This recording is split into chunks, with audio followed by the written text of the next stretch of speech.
Hello everyone, প্ৰথমে সকলোকে স্বাগতম জনাইছো আমাৰ ইজুৰাদি ভাষা ইউটিউব চেনেলটোলৈ।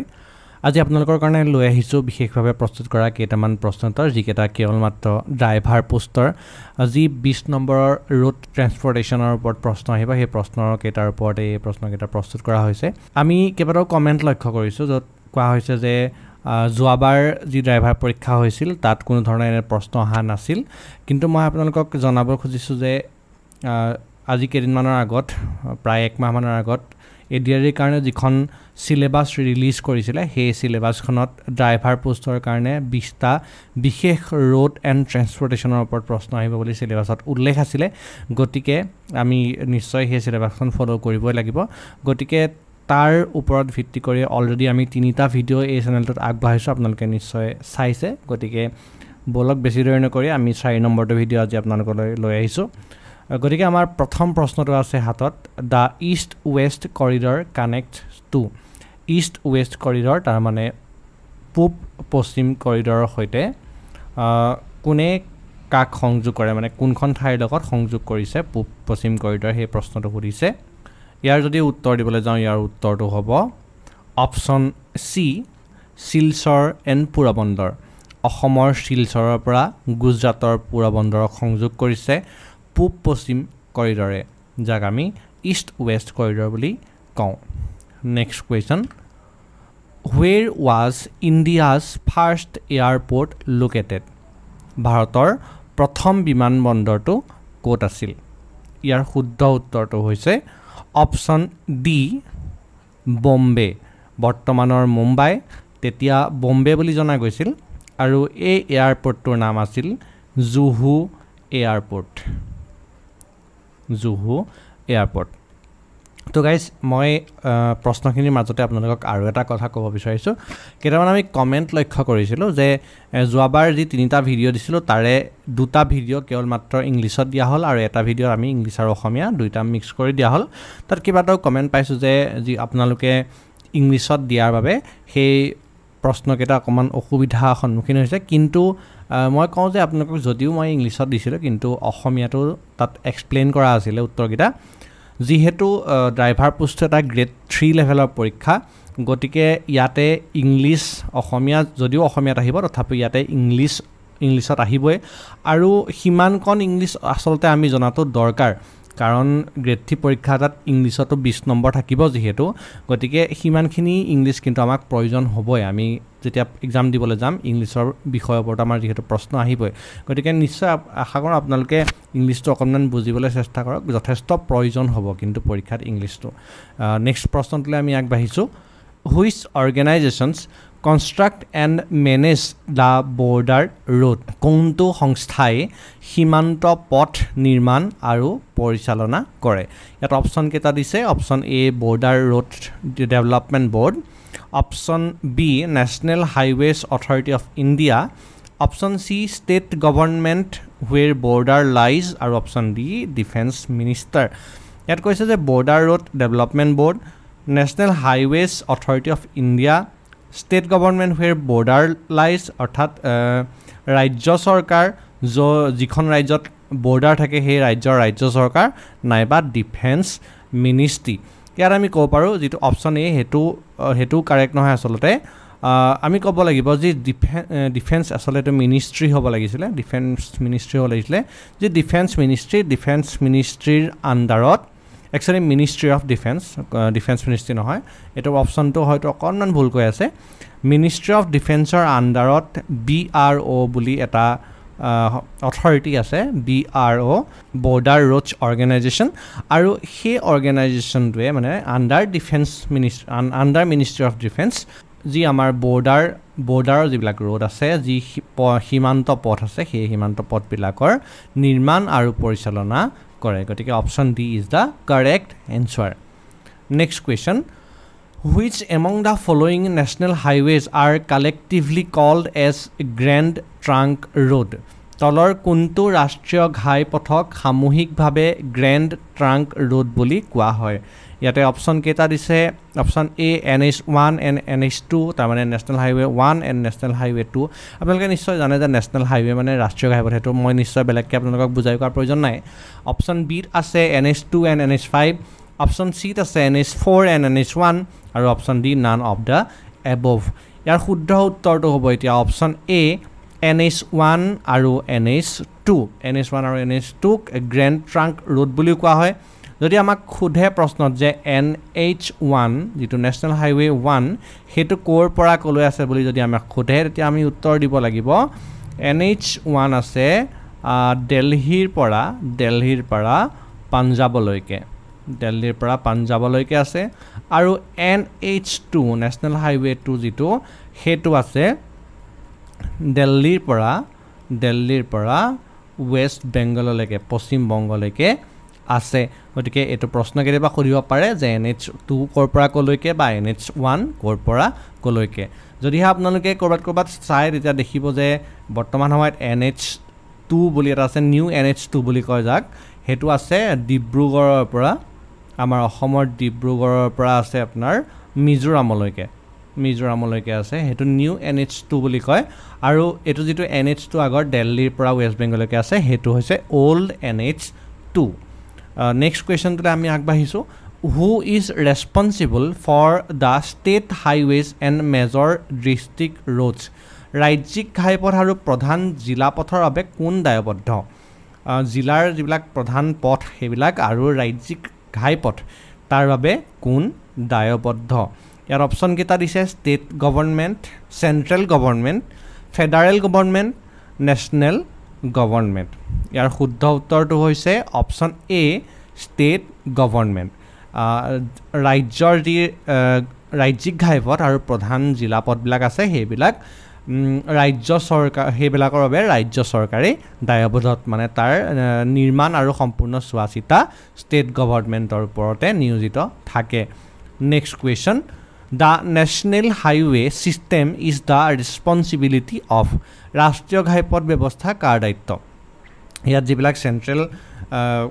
কানেক্টিং ৰোডছৰ কথা কৈছে তাৰ মানে যি নেশ্যনেল হাইৱে আছে সেই নেশ্যনেল হাইৱেবিলাক কাৰ দায়িত্ব হৈছে অপশ্যন কেটা হৈছে option A state government option B central government option C a special roads authority আৰু option D state and central government ইয়াৰ শুদ্ধ উত্তৰটো হৈছে option B central government central গভৰ্ণমেণ্টৰ আণ্ডাৰত ministry of roads transport and highways নামৰ এখন ministry আছে আৰু সেই মিনিষ্ট্ৰীখনৰ আণ্ডাৰতে আকৌ NHAI নামৰ এটা সংস্থা আছে যাক আমি ফুল ফৰ্মত কম national highways authority of India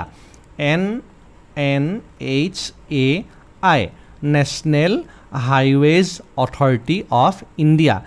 এই সংস্থাটো আছে কাৰ আণ্ডাৰত ministry of road transportation and highways তাৰ আণ্ডাৰত আছে আৰু সেই NHAI আচলতে ৰাষ্ট্ৰীয় ঘাইপথ ব্যৱস্থাৰ সম্পূৰ্ণ দায়িত্ব লয় আনহাতে এই যিখন মিনিষ্ট্ৰীৰ কথা ক'লোঁ সেই মিনিষ্ট্ৰীখন ক'ৰ হয় চেন্ট্ৰেল গভৰ্ণমেণ্টৰ হয় গতিকে ইয়াৰ শুদ্ধ উত্তৰটো হ'ব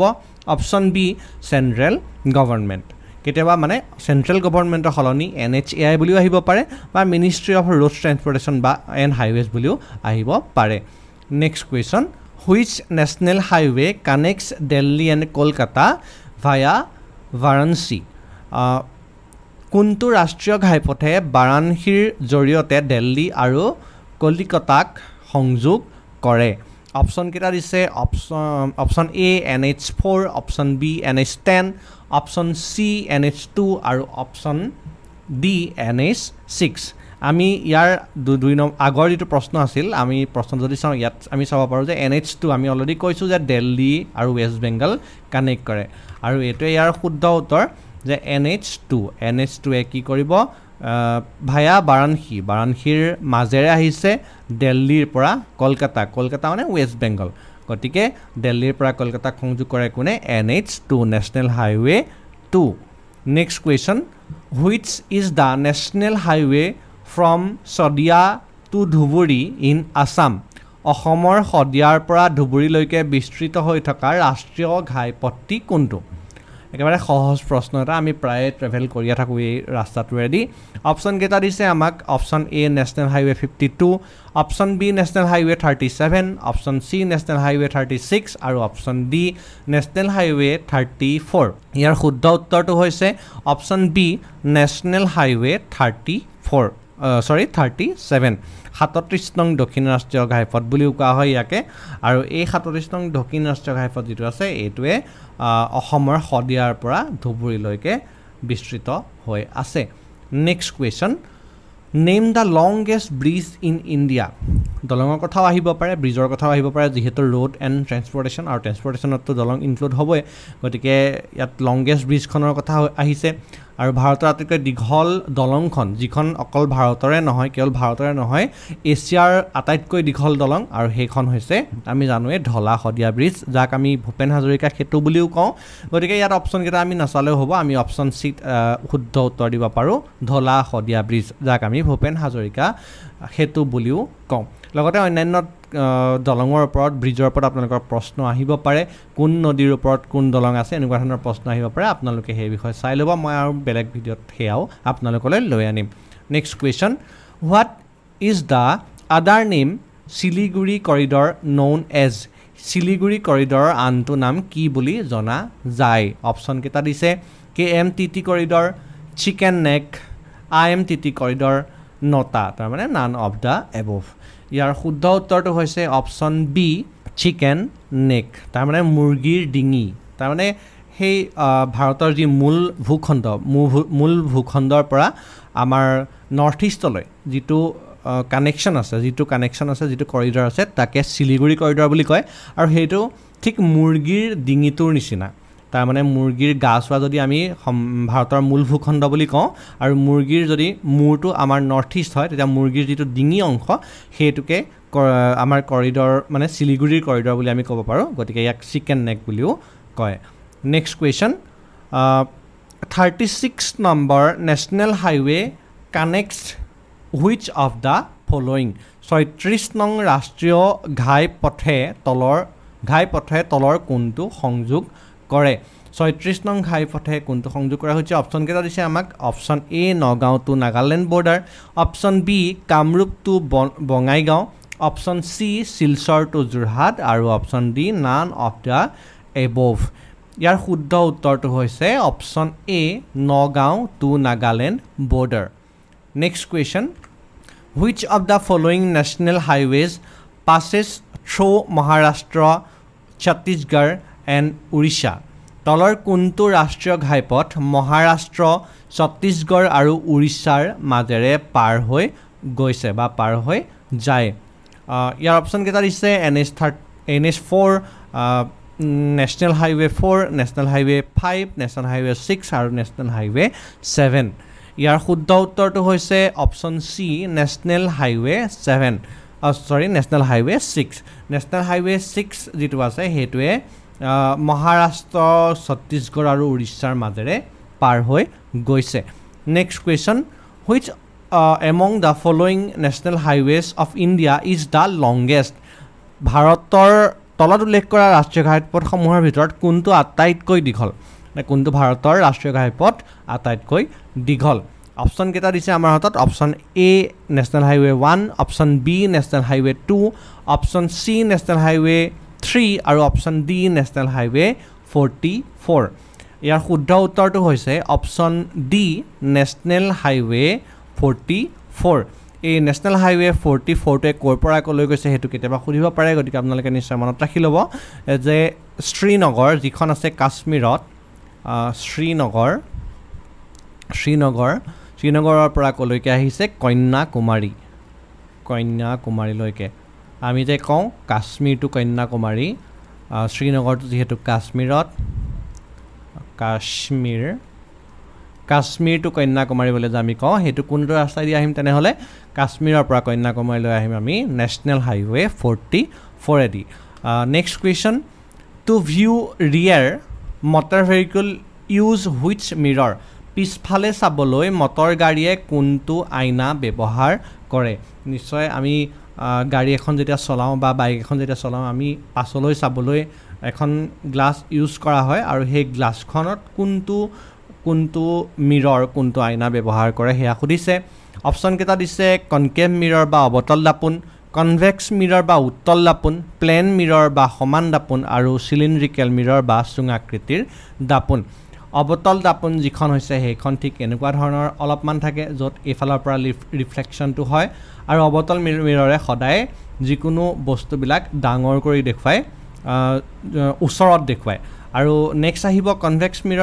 মিৰৰে উত্তল দাপোন ঠিক এনেকুৱা থাকে এইফালৰ পৰা ৰিফ্লেকশ্যনটো আহিব তাৰমানে এইফালে ইমেজটো আহিব একচুৱেলি এইফালে এনেকৈ আঁকিব লাগিছিলে এইফালৰ পৰা ইমেজটো আহিব আৰু উত্তল দাপোনে সদায় কি কৰে বস্তুবিলাক সৰুকৈ দেখুৱায় আৰু এটা ৱাইড এংগলত দেখুৱায় মানে জুম কৰি নেদেখায় ৱাইড এংগলত দেখায় প্লেন মিৰৰে সমান চাইজতে দেখায় আৰু চুঙাকৃতি দাপোনে অৱতল দাপোনৰ নিচিনাকৈ কাম কৰে এতিয়া ইয়াতে আমি যদি চাওঁ যে আমি আমাৰ যিখন আমি গাড়ীবিলাকত যিখন গ্লাছ লগোৱা থাকে সেইখনত এটা কথা সদায় লিখা থাকে যে objects in the mirror are closer than they appear তাৰমানে সেই যিবিলাক বস্তুবিলাক আমি দেখিছোঁ মিৰৰখনত সেইবিলাক আচলতে আমি দেখাতকৈ বেছি ওচৰত আছে কিন্তু দেখাইছে আমাক আঁতৰৰ নিচিনা তাৰমানে এটা ৱাইড এংগল দেখাইছে আমি বহুতখিনি বস্তু একেলগে দেখা পাইছোঁ মানে এই যিখন দাপোন থাকে এই দাপোনখনত আমি বহুতবিলাক বস্তুৱে দেখা পাওঁ গতিকে ইয়াৰ শুদ্ধ উত্তৰটো হ'ব উত্তল দাপোন বা কনভেক্স মিৰৰ ইউজ কৰা হয় মটৰ গাড়ীৰ আইনাৰে পাছফালেৰে চাবলৈ গতিকে এইটোৱে আছিল ভিডিঅ'টো গাইজ আপোনালোকৰ বাবে লৈ আহিলোঁ ড্ৰাইভাৰ পোষ্টৰ কাৰণে কেইটামান বিশেষ প্ৰশ্ন যদিহে আপোনালোকে ভাল পালে তেনেহ'লে লাইক কৰিব নাপাহৰিব কমেণ্ট কৰিব নাপাহৰিব লগতে আৰু 3টা ভিডিঅ' আপোনালোকে অলৰেডি আমি আনি থোৱা হৈছে যদিহে আপোনালোকে সেইটো ভিডিঅ' এতিয়ালৈকে চোৱা নাই তেনেহ'লে সেইকেইটা ভিডিঅ' চাব পাৰে আপোনালোকৰ স্ক্ৰীণত ফ্লেছ কৰি আছে নহ'লে ডেছক্ৰিপশ্যনত লিংক দিয়া থাকিব তাৰ পৰা গৈ আপোনালোকে চাব পাৰিব থেংক ইউ